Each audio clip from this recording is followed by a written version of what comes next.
ইসলামের নামে তো আরো অনেক সংগঠন আছে না, জামাত এখন ইসলামী দল নয়।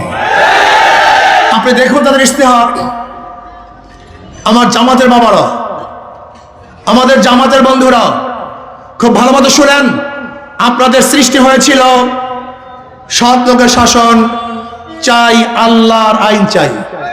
কই সেই আইন, কই সেই স্লোগান, কই সেই বক্তব্য? আপনাদের নেতা কর্মীদের একসময় বুঝিয়েছিলেন যে নবীগণ মাসুম না। আপনাদের কর্মীরা বুঝেছিলেন নবীগণ মাসুম না। এক সময় তাদেরকে বুঝিয়েছিলেন সাহাবাগণ আদেল নয়। আপনার অনুসারে বুঝেছিলেন সাহাবাগণ আদেল নয়।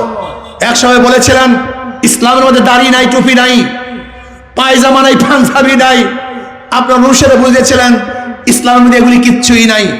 আবার বক্তব্য দিয়েছিলেন যে না, ইসলামের মধ্যে এখন আর কোরআন ও সুন্নাহও নেই। আপনার নেতাগণ সেটাই বুঝছে যে না, ইসলামের মধ্যে এখন আর এইটাও নেই। শোনেন, এখানে ক্যামেরা বন্দি যারা করতেছেন, আপনারা বলতেছেন, মানুষকে বুঝাচ্ছেন যে আস্তে আস্তে আমরা বলবো না, আমরা ইসলামের কথা বলবো না, ক্ষমতায় গিয়ে ইসলাম কায়েম করব। এটাই তো ধোঁকা দিচ্ছেন না। যে ইসলামের কথা না বলে ক্ষমতায় যান, ধরে নেন আর ইসলামী হুকুমত কায়েম করেন, গোটা বাংলাদেশের বামপন্থীরা, যত বাংলাদেশের ইসলামের দুশ্মনরা সাথে সাথে রাস্তায় নামবে। তুমি ইসলামের কথা বলে ক্ষমতায় যাও নাই, তুমি ইসলাম এখানে আনলা কোথার থেকে? বাংলা কথা বুঝছেন না? বাংলা কথা বুঝছেন? ইসলামের কথা বলে তুমি ক্ষমতায় যাও নাই, ইসলাম তুমি আনলা কোথার থেকে? এক মিনিটের জন্য আপনি টিকতে পারবেন না।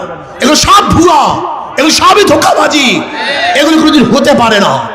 আমরা স্পষ্ট বলছি, যদি আল্লাহ আমাদের ক্ষমতায় নেন, আমরা ইসলাম হুকুমত কায়েম করব।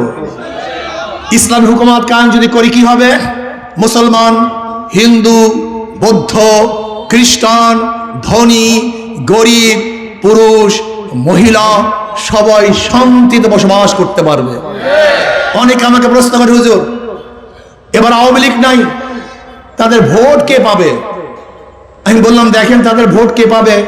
যাদের মাধ্যমে নিরাপত্তা পাবে তাদেরকে তারা ভোট দিবে। জামাতকে তারা ভোট দিবে না কেন? আমাকে প্রশ্ন করছে। আমি বললাম, দেখেন জামাতকে ভোট দিবে না, জামাতের এবং তাদের জন্মটাই ভিন্ন।